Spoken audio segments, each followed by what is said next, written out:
Things to take note of when taking a horse off of 8 months stall rest. Oh, bless you, Amber. I'm so sorry. Thank goodness you're near the end. He had a leg fracture that is healed well enough to start turnout next month. You've got some stall rest in your past. That's exciting. It is exciting. Me and my horse both. Well, yeah, that's true. I have done recently, some research on bone health. And I've got a few things to read that are really interesting. I'm a vet, and I'm sure someone told me this in vet school. I was thinking about horses.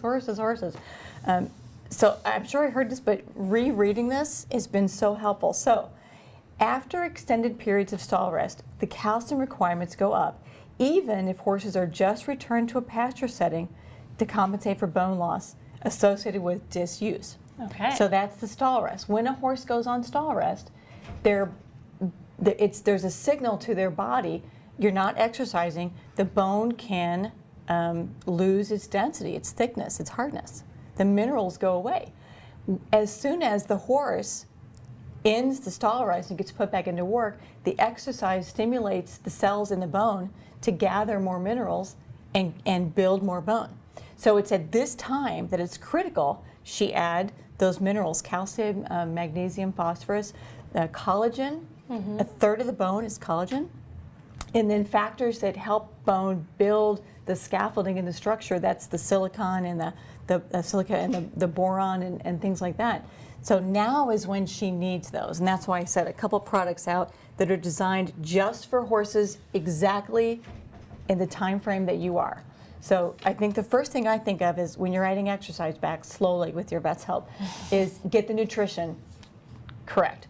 Then there's a book, and it's kind of old. It's 2007, and I have it and I love it and I've used it a lot. It's very specific for what you're coming off of, but it's called Back to Work: How to Rehabilitate or Recondition Your Horse. It's by Lucinda Dyer.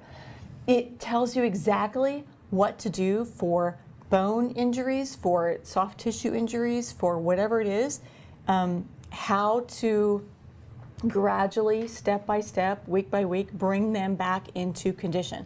Because she's got to rehab the bone, the muscles, the tendons and ligaments, the hooves have to be conditioned again. I mean, it was 8 months. 8 months. Yeah, that was a long time. Because one of these studies said after 12 weeks, so that's only 3 months, in Arabians, they decreased their cannon bone mineral content. And to compensate for this mineral loss, when activity resumed, they needed to feed 20% above the recommended amounts of calcium. Wow. Yeah. So when you begin to exercise your horse again, you've really got to pump them with the nutrition. You've got to overdo what the NRC says. So get that book by Lucinda Dyer. Then get the Hillary Clayton book. The conditioning. I knew it was coming. Oh, I knew we weren't going to talk about books and not talk about Hillary Clayton. She tells you exactly, because you've lost muscle mass and strength, you've lost flexibility in your connective tissue, and you've lost cardiovascular, like aerobic conditioning.